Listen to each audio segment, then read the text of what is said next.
Continuando con nuestro trabajo nerudiano y las memorias de Matilde y Pablo Neruda. Dice Matilde en su viaje a Buenos Aires. Unos días antes de Semana Santa, recibí un aviso de la editorial Losada. Me anunciaban que muy pronto aparecerían las memorias. Ese aviso fue como si me hubiera abierto el cielo. Este libro, que sentía tan mío, muy pronto lo tendría en mis manos.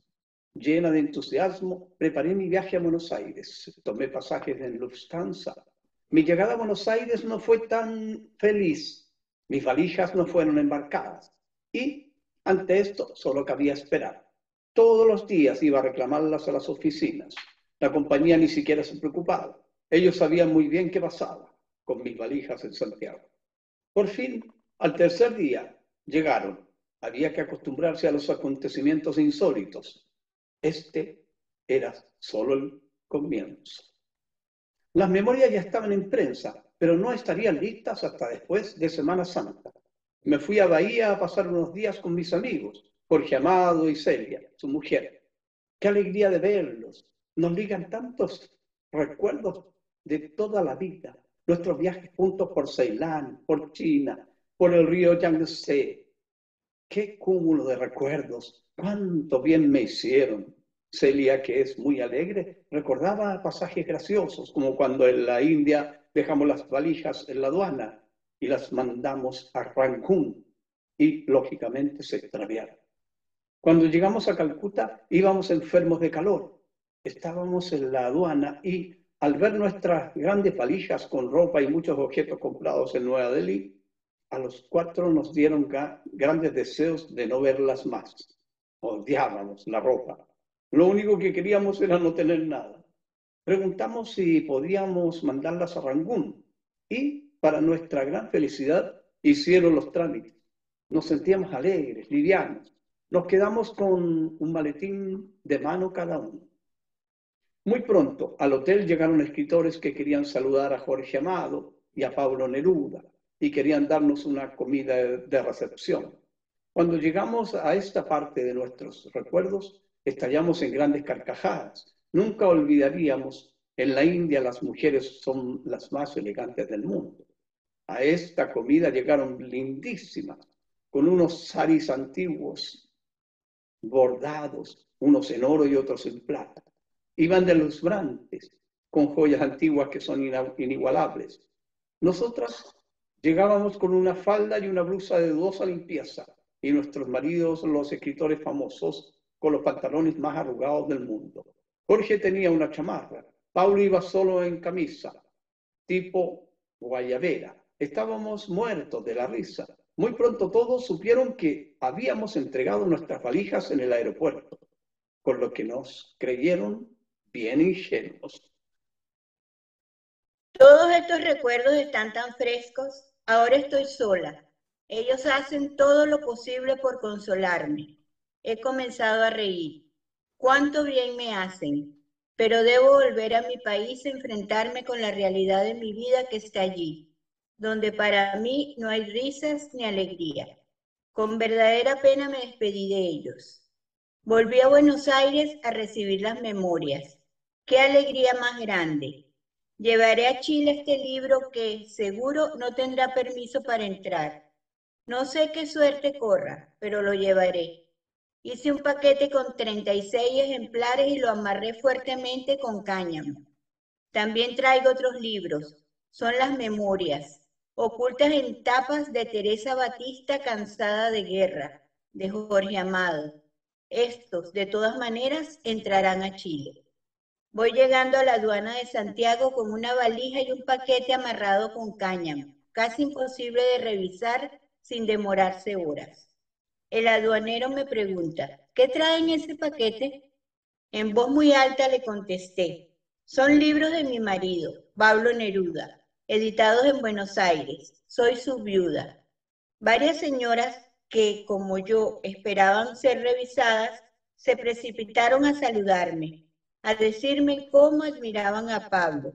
En un momento me vi rodeada de gente. Esto no le gustó nada al aduanero. Cerró rápidamente mi valija y me dijo, pase. Esas señoras nunca sabrán qué fervor tan grande me hicieron, qué favor más grande me hicieron. Entraban a Chile los únicos ejemplares que en muchos años pudieron pasar por la aduana. Estaba censurado. Llegué al Hotel Trillón. Por suerte, estaba desocupada la misma pieza, tan chica, tan fea, tan triste, pero como yo la pido siempre, parece que ya es un poco mi casa. La tarde tocaba su fin. Miré los muros de mi pieza, faltaban las fotos de Pablo. Rápidamente las puse, eran muchas, ya no estaba sola. Me propuse no salir. Faltaba poco para el toque de queda. Me quedaría leyendo. Quería leer las memorias con detenimiento. En Buenos Aires solo las había hojeado. Estaba orgullosa de haberlas sacado tan pronto. Había entrado con 36 libros que repartiría entre mis amigos. Un discreto golpe en la puerta me sacó de mis bienhechoras reflexiones. Era la correspondencia que me había llegado. Comienzo a leerla. La primera carta que tomo es una letra desconocida para mí. La abro y a medida que avanzo en la lectura, la garganta se comienza a estrangular.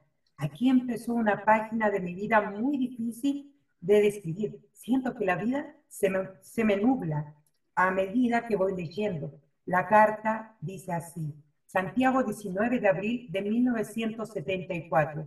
Señora Matilde, mucho le agradeceríamos que después de 6 largos meses en que los restos de su marido se encuentran en la cripta de nuestros padres, los retirara a la brevedad posible, ya que precisamos de ella para proceder a algunos cambios. Le saludan Marta Dipon de Fierro, Elena Dipton de Prado. Todo me daba vuelta. En un minuto se había desmoronado la alegría de tener en mis manos este libro que quiero tanto. Leí muchas veces esa carta. Pablo era desalojado de la tumba que Adriana Dipton tan cariñosamente insistiera en considerar que sería un honor para ella que Pablo fuera depositado allí. Esta buena amiga no dijo que la tumba pertenecía a la familia. Estaban en su derecho de pedirme que sacara a Pablo, si no había sido consultadas o no la querían allí. Pero, ¿por qué en esa forma? En mi pequeña pieza me paseaba sin poder detenerme, incapaz de pensar en otra cosa. Muy tarde quise dormir, no me fue posible. Había una sola idea fija en mi mente: tenía que sacar a Pablo de esa tumba. Lo haría mañana mismo. Y me seguía paseando. Las primeras luces del alba me encontraron sentada en mi cama. Estaba cansada. Había caminado kilómetros dentro de mi pieza. En cuanto vi las luces del día, me fui al cementerio. Estaba cerrado y pensé: ¿cómo puede cerrarse un cementerio? La mañana estaba fresca y me senté en las gradas. Aparecieron los sepultureros, que son los primeros en llegar, y les pregunté a qué hora abrían las oficinas. Me miraron con sorpresa. Hoy es 1 de mayo, me dijeron, no abren hasta mañana. Nada se podía hacer. Llegaron como otros trabajadores, me miraban con extrañeza. Esa señora sentada en las gradas tan frías del cementerio. Les conté que tenía que sacar a mis hijos de una tumba. ¿Qué trámites debía hacer? Con voz compasiva me dijeron que regresara al día siguiente a las oficinas, que ese día no se podía hacer nada.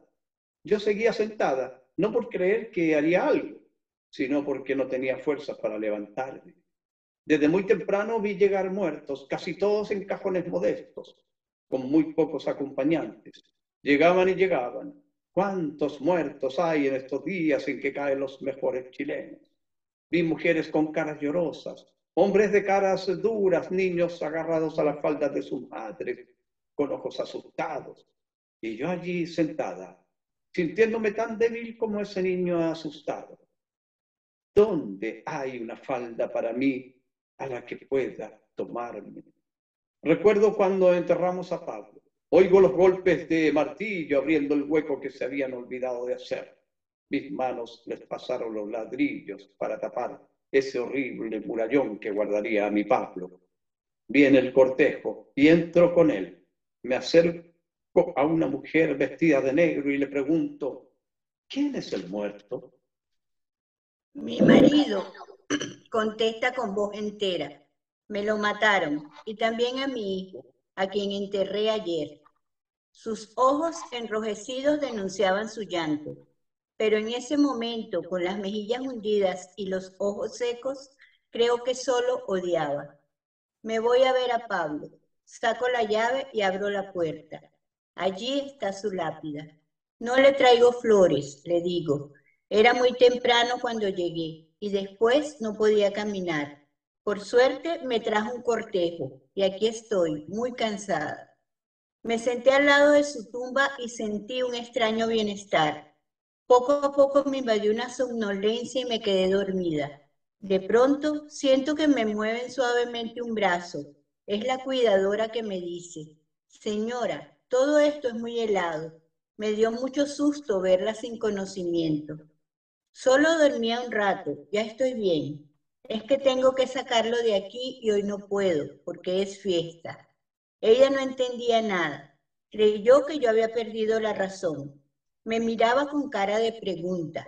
Levantándome, le dije, por favor, cierre la puerta.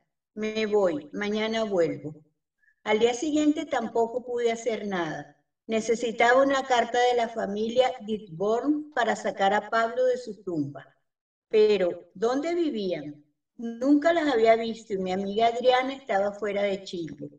Hablé con mi abogado Juan Agustín Figueroa para que las localizara y les pidiera la carta. Pasó 3 días sin conseguirla y yo no podía dormir. En la noche despertaba angustiada. Parecía que había hecho algo malo.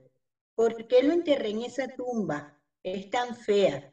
Además, esa reja de fierro que parece cárcel. Y todo allí es ajeno. Hoy, 6 de mayo, por fin tengo la carta. Me voy al cementerio a comprar un nicho. Mañana será el traslado. Le avisé a mi amiga Teresa Hamel, la única que me llamaba y se interesaba por saber lo que me ocurría. Prometió acompañarme y llamó a Francisco Coloane y a Estercita Mate. Nuestro amigo Solimano también estuvo presente y sacó algunas fotos que todavía no puedo mirar sin sentir un escalofrío.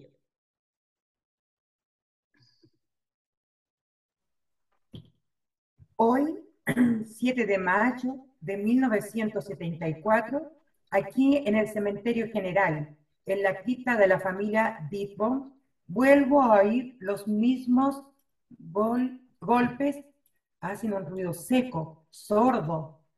Están sacando el ataúd de Pablo. Primero vio un pedazo de madera, luego la madera vieja y deshilachada que alguien trajo, asegurándome que pertenecían a una población que era la bandera que usaban en los desfiles. Todo esto es como su vida, llena de acontecimientos buenos y malos. Recuerdo su muerte en aquella clínica que me parecía inhumana, cuando lo dejaron en aquel pasillo congelante, esa noche en que yo estaba tan muerta como él. Después, el traslado a aquella casa destruida y tan llena de militares que daba miedo, y sus funerales, todo aquel pueblo cantando, gritando, desafiando a la muerte misma, y ahora desalojado del barrio elegante del cementerio general. Siento como si lo hubiera liberado, y también a mí, de algo que nos pesaba. Tenían razón. ¿Por qué íbamos a estar aquí? Ya todo el ataúd estaba fuera. Lo ponen en un carro y este pobre cortejo de 5 personas se pone en movimiento. Aquí vamos caminando.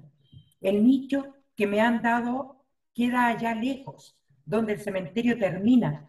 Es en el Nódulo México, nicho 44. Un poco antes de llegar a nuestro nicho, un sepulturero me dice, esa es la tumba de Víctor Jara. La miro, tiene 2 tarros durazneros llenos de claveles rojos. Recordé su cara tan alegre siempre. Recordé su voz que nos gustaba tanto. Allí, detrás de esos claveles rojos, está su cuerpo despedazado, torturado por hombres, por seres humanos que tienen la facultad de sentir, de pensar, de disfrutar y quién sabe, hasta de amar. Y sin embargo, son monstruos tan ajenos a toda medida humana. ¿De dónde habían salido? ¿Dónde estaban? Que nadie los conocía, que nadie sabía de su existencia. En estos días suceden tantos crímenes que estamos perdiendo la facultad del asombro. Llegamos al nicho. Pablo soñó durante toda su vida con seguir mirando el mar después de muerto. Ahora mira un inmenso mar de cruces negras. Son las tumbas de los pobres bajo tierra. Pensé que no estaba mal. Busqué un tarro y le puse flores. Era casi increíble. Habíamos escrito su nombre con un trozo de carbón. Al día siguiente le harían una placa y una jardinera. El aspecto del nicho es conmovedor por su pobreza. Lo sigue siendo en este momento en que entra el 10º año de su muerte.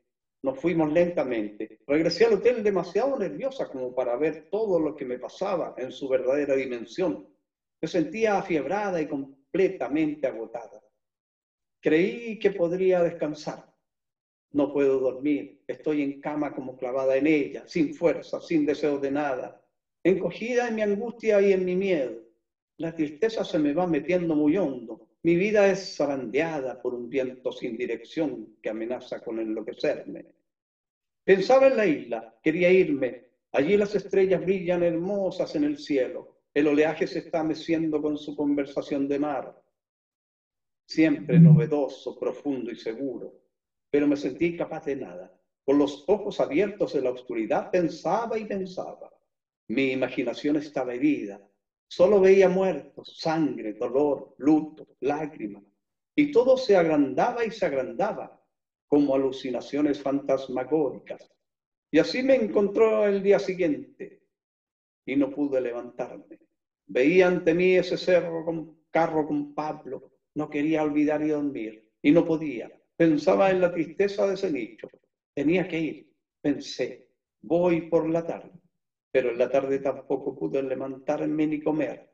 Aquí, muy dentro, había algo amargo. Parecía que mi boca se hubiera secado para siempre. Y seguían galopando los recuerdos. De repente me puse a llorar. Lloré y lloré. Benditas sean las lágrimas. Me dormí. ¿No sería mejor dormir y dormir y dormir? Hoy es 9 de mayo. Hay sol. Estoy muy débil, como si hubiera salido de una grave enfermedad. Debo ir al cementerio. Me miro al espejo y este refleja toda mi angustia. ¿Cómo hacer para que Pablo no se dé cuenta de que he desfallecido? Él me tenía tanta fe. Mi patoja es fuerte, todo lo resuelve. Pregúntenle a la patoja, decía tan a menudo. Y aquí me veía sin fuerzas, vencida, vacilante. Todo se me confundía. Estos muros de mi pieza tan cerca de mí que ya me hacen daño. Compré flores y me fui al cementerio para ponerle una lápida. Cuando llegué busqué el tarro que había dejado y ante mis ojos veo con sorpresa que el nicho de Pablo está lleno de flores. La solidaridad del pueblo se había hecho presente con su poeta. Bajo el sol de la mañana, todo este conjunto de nichos permanecía silencioso. Una paz bienhechora comienza a invadirme. Otra vez traemos cemento. Otra vez siento golpes. La tumba de Pablo quedó con su lápida que solamente dice Pablo Neruda, 23 de septiembre de 1973. En estos días hay una solidaridad callada que une a los hombres en las cárceles, en los hospitales, en el cementerio, en la calle, en los mercados, en todas partes. Siento de repente que me toman del brazo y me lo aprietan muy suavemente. Miro y alguien con ojos huidizos me da su ternura y desaparece. ¿Quién es? Nunca se sabe. Otros se acercan y muy bajito me dicen, no estás sola. ¿Cómo saben ellos de mi angustia, de mi miedo, si yo lo disimulo tanto y me ven caminar entera por todas partes? La sabiduría del pueblo es infinita. Me entran ganas de abrazarlos a todos. Se me ha despertado un amor maternal, un sentimiento de solidaridad, como si de repente me hubieran nacido millones de hijos desdichados que sufren en este país en que la libertad está herida. La casa de Isla Negra. La casa de la Isla Negra es ya una leyenda. En todas partes del mundo hay alguien que pregunta por ella. Se la han imaginado de una u otra forma. No cabe duda de que allí hay una atmósfera singular, constituida no tanto por la realidad como por un conjunto de imágenes que se han construido con base en todo lo que era afín a este poeta que desde muy pequeño alimentó su fantasía viajando en el tren lastrero de su padre. Admiraba el sur fabuloso de esos tiempos, los bosques centenarios cerca de gigantescos volcanes nevados, muchas veces acompañado de lluvias torrenciales interminables.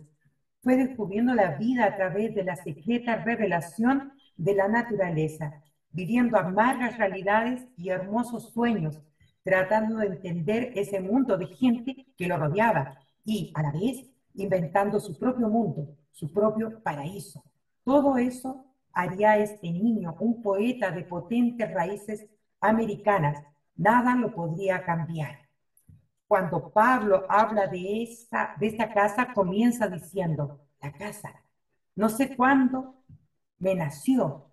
Era a media tarde. Llegamos a caballo por aquellas soledades. Don Eladio iba adelante, vadeando el estero de Córdoba que se había crecido. Por primera vez sentí como una punzada este olor a invierno marino, mezcla de boldo y arena salada, algas y cardos. Aquí, dijo don Eladio, sobrino, navegante, y allí nos quedamos. Luego la casa fue creciendo como la gente, como los árboles. Lo primero que hizo Pablo fue ese inmenso living, todo de piedra. Él amaba la madera y la piedra para sus construcciones. Yo llegué a la isla cuando el living ya estaba hecho. Recuerdo haber vivido en esta casa siempre construyendo algo. Íbamos a las demoliciones de Valparaíso y comprábamos maderas, tablones de pino oregón, puertas, ventanas, que Pablo prefería con vidrios de colores y eran las más difíciles de conseguir. Para él, estos materiales eran antigüedades, le hablaban a su fantasía. Cuando ya tenía las puertas y ventanas, iban naciendo sus piezas, siempre con un solo maestro, un ayudante y yo, que hacía de constructora, buscando lo que hacía falta. Pablo me ayudaba. Para nosotros traer los materiales no constituía un trabajo, sino una diversión. Nos íbamos a Valparaíso, a sus grandes ferreterías. Era una fiesta ver los tornillos, la bisagra, las chapas, clavos grandes y pequeños, poderosos pernos que sostendrían nuestro techo.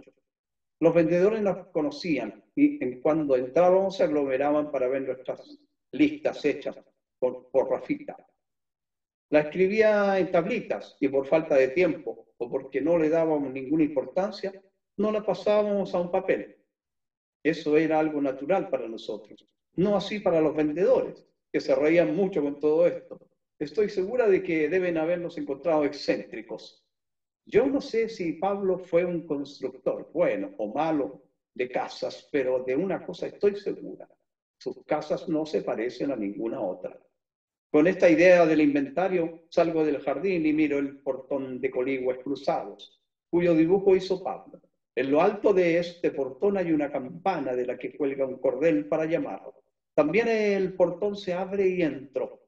Siento una ráfaga de aire marino que parece palpitar por entre los pinos y me trae como regalo el ciseo de las olas. Allí comienza el jardín, como descuidado y salvaje. Es el que nos gustaba y que yo sigo cultivando de igual forma. Avanzo por un camino de piedras irregulares y poco amistosas. En medio del jardín, una pequeña locomotora.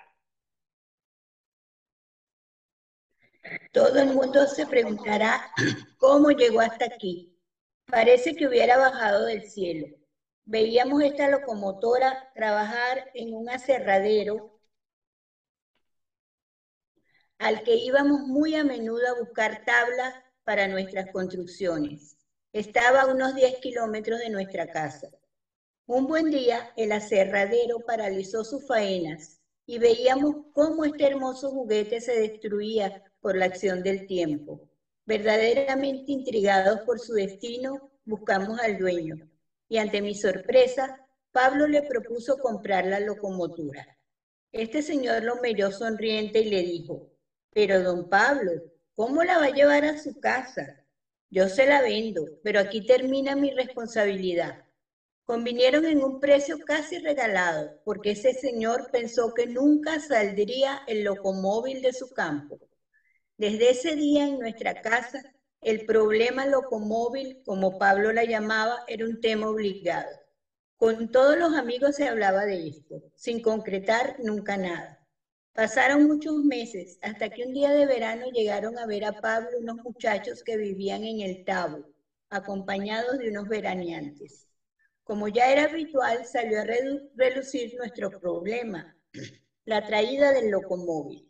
Los muchachos se miraron, se rieron mucho y, como divirtiéndose, comenzaron entre risas y chistes a elaborar un plan. Estaban fascinados con el tema.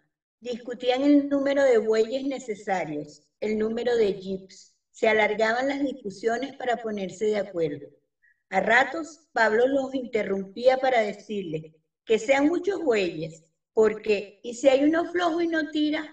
Que sean muchos jeeps, porque, ¿y si uno falla? Tenían que calcular su peso, por contar las subidas y las bajadas, que en este tramo de carretera son muchas y muy pronunciadas. Y lo peor, pasar un pequeñísimo puente, el que atravesaba la quebrada de Córdoba. El puente actual, ancho y firme, no existía en ese tiempo. Por fin, después de una tarde de discusiones, risas y fiestas, se llegó a un acuerdo y fijaron el día en que traerían el locomóvil. Necesitaban un buen número de bueyes y por lo menos 3 jeeps. Como una broma, Pablo salió con ellos al jardín y con un palo les hizo una marca en el suelo. Aquí quiero encontrarla cuando llegue, les dijo. El día señalado para traerla, nosotros no estaríamos en la casa. Teníamos un compromiso en Valparaíso. No sin cierta inquietud, les dimos una llave de la puerta. Los muchachos nos parecían loquísimos, pero eran los únicos que se habían atrevido a pensar siquiera en realizar esta hazaña, que de verdad era una locura. Grande fue nuestra sorpresa cuando llegamos. Miramos nuestro jardín y allí, exactamente donde estaban las marcas que Pablo les había hecho, se levantaba en toda su majestad el locomóvil. Aquí se veía más grande, más imponente. Nos acercamos como con timidez, la acariciábamos. Nos parecía un hermoso sueño. ¿Cómo llegó hasta aquí? Muy pronto lo sabríamos. En la tarde llegaron los muchachos, muertos de la risa. Se atropellaban para contarnos todo lo que había pasado. Fue una faena larga y penosa, sobre todo en las bajadas. Nos contaban que se ponían tan pesadas las subidas y cuando bajaban tomaban una velocidad loca, que por un momento creían que se les escaparía, arrastrando bueyes y vehículos. A medio camino tuvieron que buscar otro jeep para reforzar las bajadas. Lo peor fue cuando entraron al pequeño puente. Nos contaban que éste se movía y temblaba de tal manera que en un momento todos pensaron que se caería con la locomotora y todos ellos. La catástrofe parecía inminente. Los que venían dentro prepararon sus coches para llevar heridos a San Antonio. Pero como la juventud es atrevida, siguieron avanzando y pasaron. El puente no se cayó y su vida fue todavía muy larga.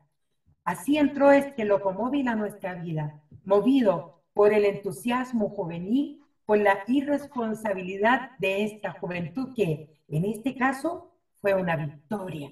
Han pasado muchos años y desgraciadamente olvidé sus nombres, pero nunca los olvidaré a ellos.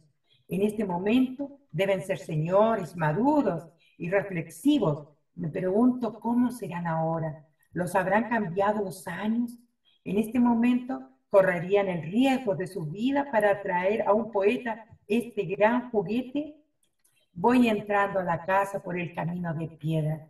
En el ingreso al living me sale al paso, en forma amenazadora, un gran tablón en el que se lee con la caligrafía de Pablo: regresé de mis viajes, navegué construyendo la alegría. Ahora, por un pasillo estrechísimo y poco iluminado, entro a una pieza pequeña redonda. Es la parte inferior de la torre. Allí solo se ven dos figuras venecianas, muy altas y majestuosas. Esta pieza es la antesala del living, grande y muy alto. Todos los muros son de grandes piedras que podrían ser agresivas. Hay aquí un gran silencio, como si un péndulo suspendido en lo alto se hubiera detenido de repente. Sale al paso un gran ventanal que me acerca al mar. Una inesperada variedad de colores me regala y cautiva la vista. Son las flores silvestres. El sol cae a raudales sobre ellas, haciéndolas rejuvenecer todos los años. Unas son grandes y esbeltas, otras tan pequeñitas que solo la flor sale, pegada al suelo, sola y desafiante en su hermosura. No puedo dejar de mirar este paisaje. Más allá y casi ahí mismo, el mar, la playa, el cielo, todo confundido como en un abrazo perfecto. Me desprendo de este paisaje y miro una gran chimenea, muy curiosa, hecha de grandes piedras redondas de río que Pablo buscó en la quebrada de Córdoba. Toda ella fue construida para destacar la belleza de estos bolones que dejan un hogar muy pequeño para la leña, lugar. Pero en este living, lo más que se destaca son sus mascarones de proa. Hay unas señoras sonrientes y amables, otras con cara seria y de mucha experiencia. Hay otras niñas inocentes, frágiles y etéreas. Parece que fueran a volar. Unos bustos de señores con aires reflexivo y grave. Un piel roja enorme que mira desde lo alto en toda su bravura. Un marinero que compró a un anticuario en París. Es una figura pequeña, una talla perfecta, hermosa, policromada, que con un ojo cerrado mira por un catalejo. En 1971 éramos embajadores en París. Pablo arregló una pieza de la embajada con objetos a su gusto. Era nuestra residencia. Esta pieza era biblioteca, escritorio privado y sala de estar. Allí llegó este marinero con su catalejo. Parecía observar y dirigirlo todo. Ahora está por fin en este living, mirando al mar. Después de quizás cuántos años de deambular por casas, bodegas, anticuarios, encontró su destino. Lo miro y creo que debe estar contento. Esta colección de figuras de proa viene de distintos países. Pablo las fue consiguiendo con amor y grandes sacrificios, una a una. Arriba y colgados de un altillo hay dos ángeles enormes que vuelan sobre mi cabeza. Llegaron desde Valparaíso una mañana de verano. Fueron desempolvados y rescatados del olvido. Vinieron para iluminar este conjunto de mascarones. Estos ángeles buscaron a Pablo. Una mañana recibimos un llamado de ellos. Su dueño, un señor de Valparaíso, se los ofrecía en venta. En una larga carta le describía cómo habían sido hechos por encargo en Italia por un tallador de renombre que los copió de la Capilla Sixtina. Con lujo de detalles nos describía cómo habían sido transportados a Chile y que su padre, quien había muerto hacía poco, los adoraba. Era una mañana hermosa que nos invitaba a salir por los caminos. Leímos la carta, nos miramos con aire de complicidad y partimos a Valparaíso a conocer estos ángeles. Los encontramos en un rincón, en el suelo, absortos en una melancolía quieta. Parecían tristes y humillados. El joven vendedor, obsequioso y amable, no cabía la menor duda de que estaba impaciente por desprenderse de ellos. Pablo los miró y con ese aire ausente que usaba cuando algo más le interesaba, le dijo calmadamente: son míos, me los llevo.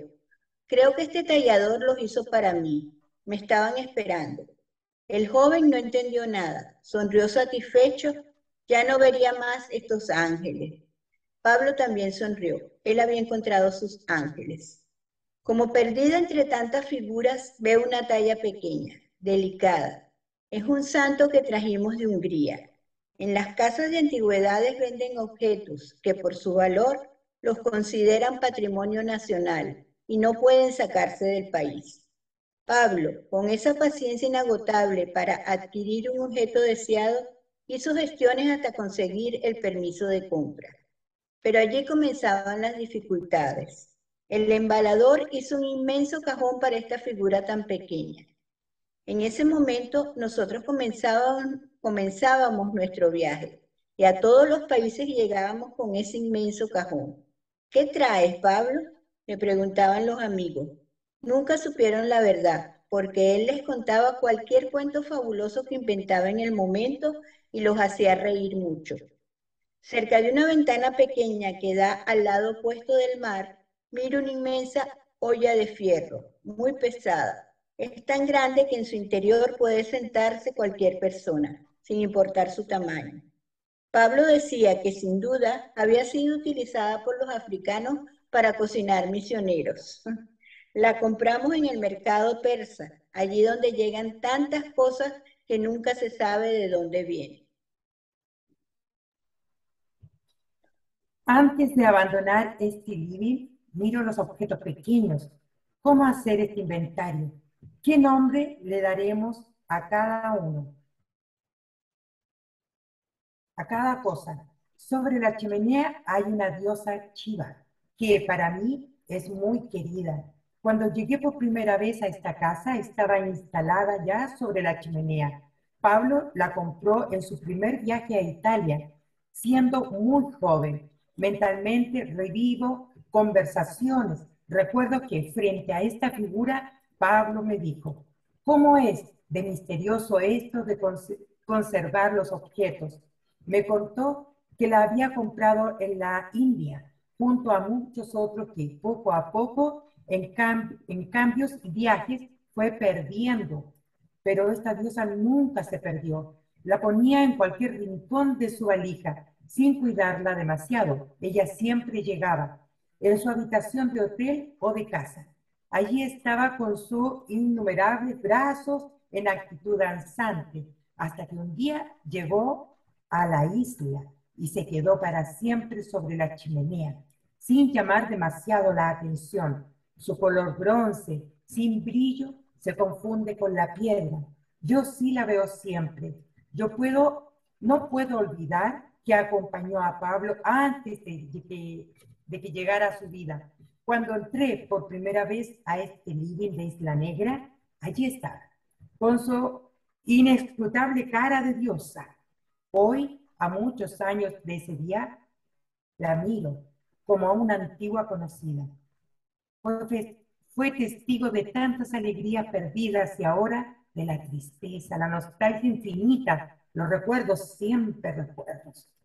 Ella, la diosa Shiva, sigue danzando imperturbable, es una diosa.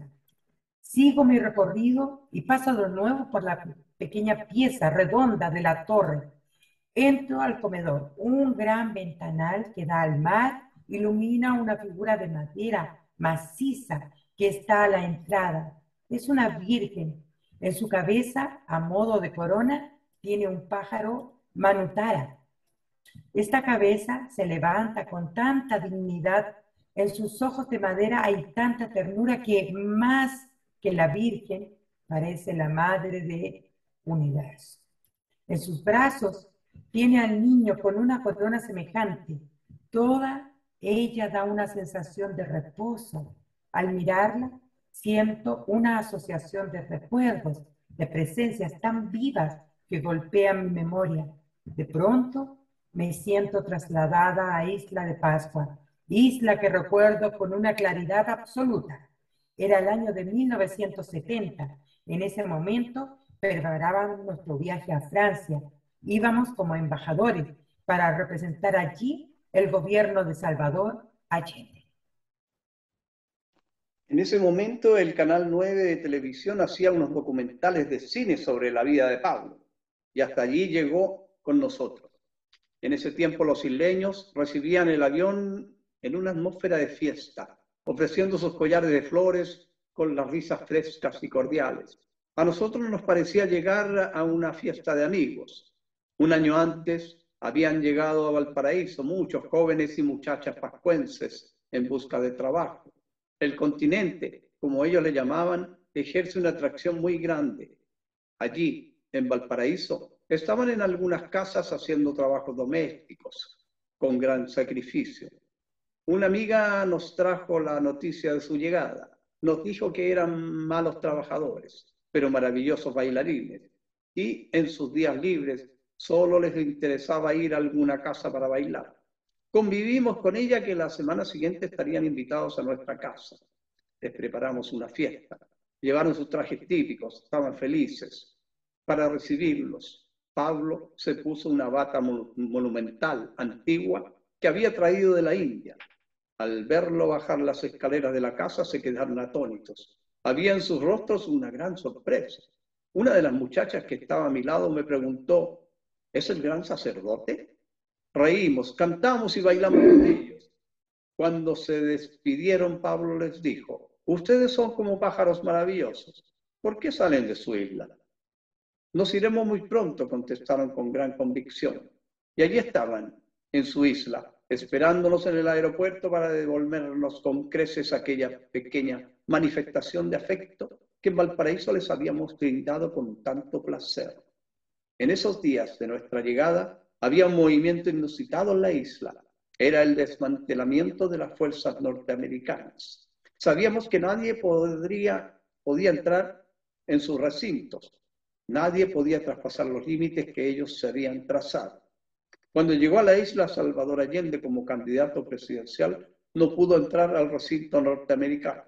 Fueron descorteses con este candidato que, según sus encuestas, no ganaría las elecciones. Ahora se iban. Nadie los había desalojado, pero sabían que con este gobierno algo cambiaría para ellos. Aquella mañana en que se marcharon en forma tan apresurada, nosotros estábamos en la isla.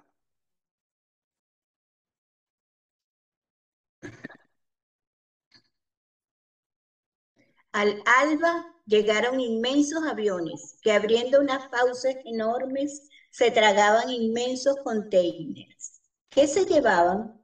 Si su misión era tan pacífica, tan inocente, ¿por qué esta huida tan precipitada? Se iban, dejando inmensos hoyos donde habían estado sus casas y sus campamentos. También habían dejado una huella en el corazón de más de alguna muchacha pascuense que se había deslumbrado por el aspecto de estos jóvenes seguros de sí mismos y de miradas juguetonas e inocentes. Ahora simplemente lloraban. Durante el tiempo que estuvieron en la isla, de alguna manera habían cambiado la mentalidad sencilla del isleño. De alguna forma sintieron la influencia de esos hombres rubios que traían dólares. Muchas fueron las historias que oímos esos días en la isla y muchas las preguntas que nos hicimos.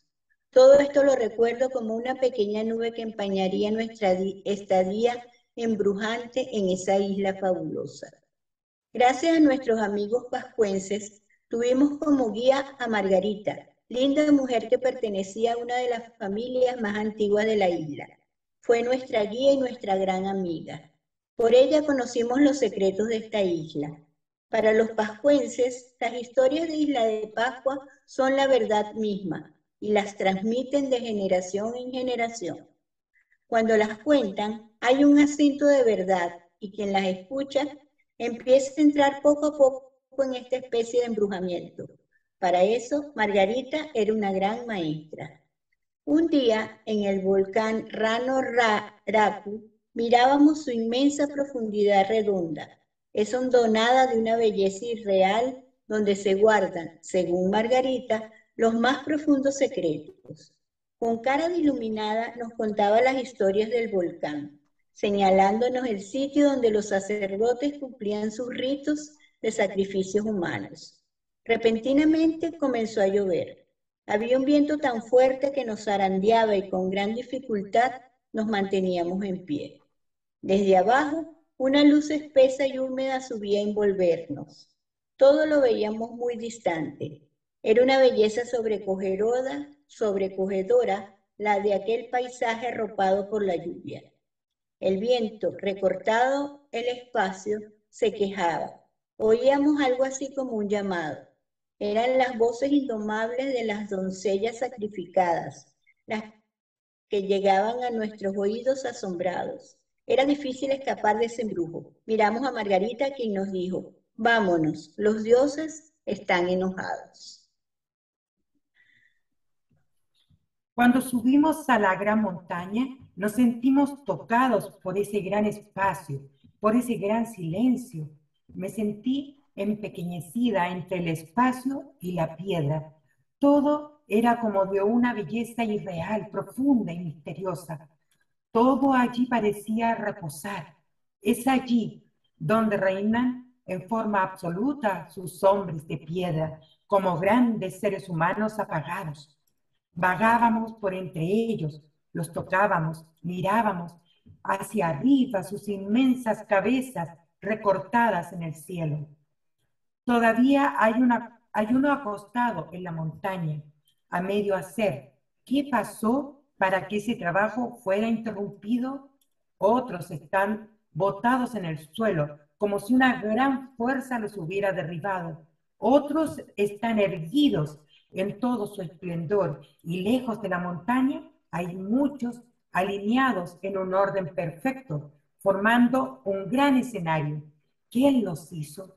¿Cómo los transportaron hasta esos lugares lejanos dentro de la isla? Se lo preguntábamos a aquella Margarita, quien tenía una respuesta para todos nuestros misterios. Nos miró muy seria y como la cosa más natural del mundo nos contestó: ellos se fueron caminando. Nos quedamos mudos. El ambiente nos producía una emoción muy fuerte. Se fueron caminando. ¿Por qué no? Nuestros amigos nos habían hablado de la misa del domingo. Nos dijeron que no faltáramos, porque iban a cantar para nosotros. Todos nos hablaban de lo mismo y como todo lo que ocurría en la isla, le daban a esta invitación una atmósfera singular, producida no tanto por lo que veríamos, sino por esa curiosidad que ellos sabían despertar en nosotros.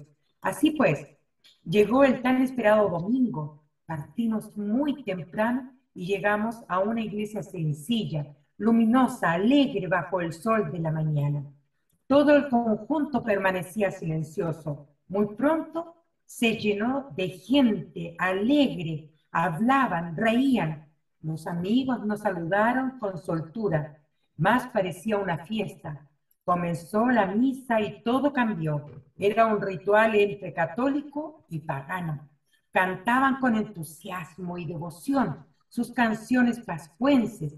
Nosotros escuchábamos y mirábamos todos fascinados. De pronto, mi mirada fue atraída por el busto de una virgen ubicada a un costado de la iglesia. Toda ella es de madera color natural. Es tan fuerte que parece avanzar hacia nosotros. Miro a Pablo para hacerle notar la belleza singular de esta virgen y veo que tiene los ojos fijos en ella, como hacía un imán. Qué interesante lo que cuenta Matilde acá. Fíjate que yo me he encontrado en mis viajes con las huellas de Neruda. Y acá, según lo que cuenta Matilde también, es entrar a esa iglesia el día domingo. Es tan espectacular, porque hay una mística impresionante, maravillosa, que al momento que tú penetras y te encuentras con todos los pascuenses, te llenas el alma de sabiduría, de amor, de canto, de amistad, de hermandad, de una proeza que es humana, verdaderamente humana. Cuando los pascuenses comienzan a cantar en la lengua arapanui y comienzan a cantar con sus guitarras, tocando, es una devoción, no es una simple canción, es un alma, es el alma de ellos que nos está cantando, no es de la lengua, de la boca hacia afuera, viene de tan profundamente arraigado en ellos, en su cultura, y te encuentras con los ídolos que hay, el maque, el dios, te encuentras con aquellos tallados que dicen la Virgen que está tallada en madera natural, cuentas con unas vasijas enormes de madera y de conchas en donde está el agua bendita. Y es un momento tan especial ese día domingo, tan especial, que tal cual lo relata Matilde acá, yo creo que muchos lo han vivido. Y el que vaya a Rapa Nui tiene que ir el día domingo a esa maravillosa fiesta de humanidad, de hermandad. Después de la misa, dice Matilde, nos quedamos con un grupo de amigos y nos acercamos para admirarla de cerca. Era mucho más imponente en su postura de madera, como si fuera la poseedora de todos los secretos pascuenses. Emanaba de ella un halo de misterio, profundo y humano. Nos contaron que la había tallado un amigo suyo que no vivía lejos. Pablo les pidió que lo llevaran. Quería hablar con el tallador. En la tarde de ese mismo día estábamos reunidos con el escultor. Pablo usaba todo su poder para convencerlo de hacer otra virgen igual. El tallador, muy serio, reflexionaba y decía, los troncos de ese tamaño ya casi no existen. Los árboles se van extinguiendo. No puedo asegurarles que será del mismo tamaño de la Virgen de la Iglesia. No, contestaba Pablo, todo lo que uno busca lo consigue. Y yo estoy seguro que usted encontrará el tronco que necesita. Claro, la isla de Pascua estaba muy ajena a bosque, a árbol. Todo se había depredado mucho. Los antiguos pascuenses tuvieron que usar mucho para la leña, para construir de repente algunas casitas. Se usó mucho la madera y casi no habían árboles. Es toda la razón lo que decía el pascuense. Era muy difícil encontrar un tronco grande. Lo que se está usando hoy en día es el Miro Tahiti, que es una de las especies que se usa para tallar, y el que desapareció totalmente de la faz de Isla de Pascua, la madera del toromiro, que era la más preciada, ya no existe. Poco a poco este hombre de manos sabias, de mirada reflexiva, pero alegre, se fue convenciendo. Haría la Virgen, pero el encargo no paraba allí, tenía que embalarla y mandarla a la Embajada de Chile en París. Para eso hablamos con muchos amigos, entre todos ayudarían. Pablo no tenía ninguna duda, su Virgen llegaría a París. Gozaba de antemano con la idea de mostrar a sus amigos franceses una talla hecha por los pascuenses de la isla de Pascua. Y, como todos los deseos de Pablo, que al comienzo me parecían sueños irrealizables, aquel también se cumplió. La Virgen llegó a París en un inmenso cajón. Arribó esta viajera que había cruzado los mares para encontrarse con el poeta que tan ansiosamente la esperaba. Fue la admiración de cuanta persona llegaba a la embajada. En el gran salón de la entrada reinaba en forma absoluta. Y llegó el día que teníamos que dejar la isla. Nos despedimos de sus volcanes, de sus montañas. Mañana todo esto estaría tan lejano. Allí quedaban los isleños con sus historias, sus bailes, sus talladores, sus pescadores de langostas. Le dijimos adiós a esta isla donde con fuerza flota el espíritu del pascuense. Ellos siguen recibiendo mandatos remotos. Para ellos no hay discontinuidad entre el presente y el pasado. De allí saldríamos con una asociación de ideas, recuerdos, que sería difícil de barajar y que jamás llegaría a fundirse en una idea clara y precisa.